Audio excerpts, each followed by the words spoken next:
Mr. President, for your questions and also your commendation. This will not be a 9-day wonder. Everybody knows that when I was president, I held media encounters, every year of my presidency. It's not been the same under this government. They've run away from the searing accountability to the media. We all know that Chapter 12 of our Constitution is on press freedom. And it has been one of the most progressive constitutions that any African country can have, because it gives wide-ranging freedoms to the media to be able to do its work, and principally to carry out their role as the watchdogs of the people, not as the guard dogs of government.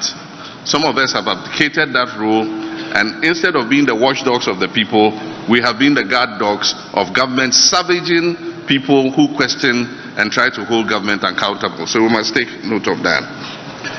Safety of journalists is important, and I must say that in this last administration, journalists have felt more afraid, they have felt more cowed.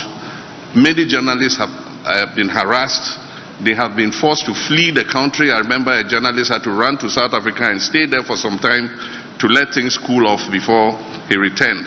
Another journalist in the Upper East region who questioned some issues to do with illegal mining also had to run away from the region for fear that he was going to be assaulted or harmed. I remember Suale and his murder, assassination, which up till today, government does not seem to have the political will to let the investigations go forward and bring the people who did this to justice. As long as these people are not brought to justice, the possibility exists that they can do something similar in the future. And so these are things that we take seriously. And my track record when I was president is there for everybody to see, that because I'm a colleague of yours, my training is in the media, and so I can empathize with the work you do. And so definitely you can be sure that as president, I'm not going to condone or conspire to harass journalists when they do the work that the Constitution has mandated them to do. We're willing to sit with you and look at any laws that are in contradiction with the Constitution. The Constitution is the overarching law of our country. And so if there are any laws that are punitive and constrain the media from doing its work, they are laws that we can look at and we can amend if necessary. The low salaries are not only the state-owned media, they are even worse in the private media. They are even worse in the private media. And so it's something that we need to attend to. The thing about media is that it is driven mostly by adverts. Unfortunately, things have gotten worse because businesses are suffering currently. The budget for advertising has shrunk. And also because of the number of media that we have, dividing that little budget amongst the media makes it difficult to be able for the media owners to be able to guarantee bigger salaries. And so even in turning our economic fortunes around and bringing the private sector back onto the path of growth and growing our economy would create a bigger pot for us to be able to give more advertising to media houses so that they can improve the salaries of media people. But in the meantime, if you remember, we set up a media development fund. There were a few challenges at the time, and so we put it in abeyance for the meantime. But I think there is something that we can look at again. Set up a media development fund. Government puts seed money into it. It was meant to improve training of journalists. It was meant to attend to welfare of journalists and so on and so forth. And so it's something that we are willing to reactivate. And together with the GJA and all the other media umbrella groups, we'll sit down and see how this media development fund can inure to the benefit of people in the media space. And so those are all things that we are willing to look at. The other question was... So on the exchange rates. Yeah, on the exchange rates. The immediate issue with the exchange rate and the economy is that the best signal Ghanaians can send to both domestic and international investors is that we're ready to change the current trajectory on which we are. I think that if we hold a successful election, we demonstrate to the world and our people that we are willing to change this trajectory on which we are, that is leading us further into the abyss. It will restore confidence in the economy. That in itself will send a signal that stabilizes the foreign exchange. Currently, nobody has hope in where we're going. And so people are hedging because of the rate of deterioration of the value of the cedi. People are hedging for other foreign currencies. And when it happens like that, then it puts further pressure on the currency. And so we would instill fiscal discipline, because eventually the main driver of the economy is fiscal discipline and fiscal consolidation. And so if you only want to ramp up revenues, but you're not willing to cut expenditures, then you have a situation where your budget deficit is out of kilter. And as you know, we had a budget deficit that went as high as 15% of GDP. And unless we instill fiscal discipline, we'll continue to have a situation where it puts pressure on our currency. It's like a household budget. You cannot spend more than you earn. And that is what this government has been. Spending more money than they earn. Borrowing more money than they can afford to pay. And that is what has, created the situation in which we are. So we must reduce the deficit. We must instill fiscal discipline. We must reduce the debt burden. And already there is a debt restructuring going on. And so we must continue the debt restructuring. But make sure that we put in the buffers so that we don't fall into this situation again. In my administration, we set up what we call the sinking fund. And we capped the stabilization fund. So any excess money that was above what you go to the stabilization fund went into the sinking fund. We also committed other revenues into the sinking fund so that we could anticipate debts that were becoming due and pay them. This government came and depleted the sinking fund and did not replenish it. And that is how come that we are in the crisis in which we currently are. And so replace the sinking fund, create more buffers so that the economy is more resilient to shocks. The thing about the world is it's unpredictable and shocks will come. But it is how resilient your economy is that will make you be able to come out of the shocks. We all went into the shock together with Côte d'Ivoire. Today our economy is so battered and bruised. And Côte d'Ivoire's economy is much more stable. And I just saw a video of the president waxing lyrical about Côte d'Ivoire in 2016. Today, I don't think he wants to hear that comparison, because inflation is lower in Côte d'Ivoire, far lower, single digit. And our inflation is at 25%. It went as high as 54%. And so discipline is important. But apart from that, part of the reason we're suffering is the collapse of the cocoa sector. Cocoa has been a traditional pillar of this economy. Post indication of $1.8 billion.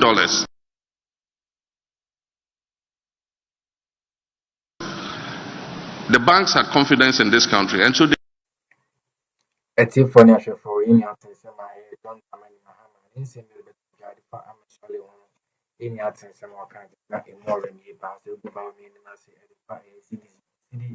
depreciation at air cost of Ghana is $1 and then air 22 cities are and we are not all concept air almost free a diamond cocoa sector or more 8 million a year 1.8 billion dollars and not air covered by new babies.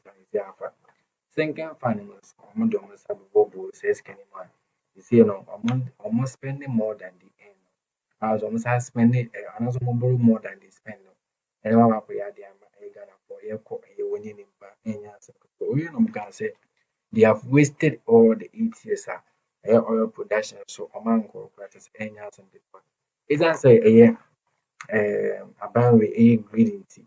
yɛbɛka companies no mo Ghana and then from here some soda drinks near the no ɔmo nyinaa firi Ghana ɔmo move to other African countries now. They say ɔmo economy no stable for them no because na ɔmo firi Ghana na sɛ ɔmo catch up for and say wɔyɛ too corrupt ntumi ni so ɔmo policy no ɛne ne nkɔ ɛno na ama Mahama paa ba abɔnten na ɔka sɛ saa companies na ɔmo firi Ghana nyinaa no so ɔsaa ba abɛɛma wɔn make sure sɛ ɔmo nyinaa bɛba sɛ ɛbɛyɛ Ghana so yɛbɛtu mpɔn ɛwɔ saa nneɛma no mu akyɛ sɛ wɔasɛ gu Akufo-Addo anim ase ɛwɔ ne bad governance ɛkɔ sisi na kyɛ sɛ ɛnyɛ asɛm ketewa sika wɔn adi wɔ aban no ɛnyɛ asɛm ketewa kenkan nsɛm bi na ɛmu yie paa de kam ne nkuti sam ɛyɛ leakage bi a aba kyɛ sɛ ɛnyɛ asɛm ketewa. So they gave us $1.8 billion upfront to put in the cocoa industry, and this syndication has been going on over the years. Currently, the last syndication we did, we struggle to even make $800 million. I don't think we've received $800 million for the syndication. And so that injection of foreign currency that was predictable and sure that used to come into the country every year helped to stabilize the foreign exchange. Today, the cocoa industry is a pale shadow of itself. And so one of the things in the medium term is to revamp the cocoa industry as quickly as possible and make sure that its impact in terms of foreign currency injection is revived. Aside from that, we need to quicken our pace in the oil and gas sector. All of you have heard of the transition to green energy. It is real, it is happening.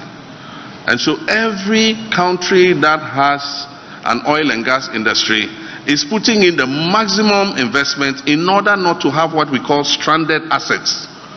You will have the oil wells, but if that transition is completed, nobody will be interested in putting money to recover that crude oil and gas. These 8 years have been wasted completely. In my time, in 4 years, I worked tooth and nail to bring 2 new oil wells into production. If you look at the 10 years of oil production, from 2010 when we started oil production till 2016 when I left office, we have earned about $3.3 billion from our share of oil production. In the 8 years, that's because of the work I did to bring 2 new oil wells, in the 8 years that Nana Addo and Bawumia have been in office, Ghana has earned $7.3 billion. And so in total, over 10 years, over the period from 2010 till now, we have earned about 10 billion. 7 point something of it in Bawumia and Akufo-Addo's time, and 3 point something of it in Professor Mills and my time. For the last 8 years, nothing has happened in our oil industry. Not a single drop of oil has been added. Unfortunately, our production of oil has reduced by 32%. And so we're producing less. So one of the things we'll do is to quicken and attract the oil companies to come back. As I speak, E&I have run away to Côte d'Ivoire because of the unfavorable environment here. ExxonMobil was going to do significant work here. Because of greed, ExxonMobil decided to pull out because they thought the environment was toxic and corrupt, and so they pulled out. So one of the things is to restore investor confidence in the oil field. And there are oil fields and compartments that have been appraised that are just waiting to begin production. And so revamping them and ramping up our oil production and gas will bring in the needed foreign exchange that will help to extractives. We have bauxite, we have gold, we have lithium, we have manganese, we have so many other minerals. We will work to make sure that Ghana's share of those extractive foreign currency coming into our country. We produce gold, but because it's not streamlined, a lot of that gold is leaking out, and individuals are making the profit instead of the country making it. And so we'll streamline the extractive so that we're able to earn more money.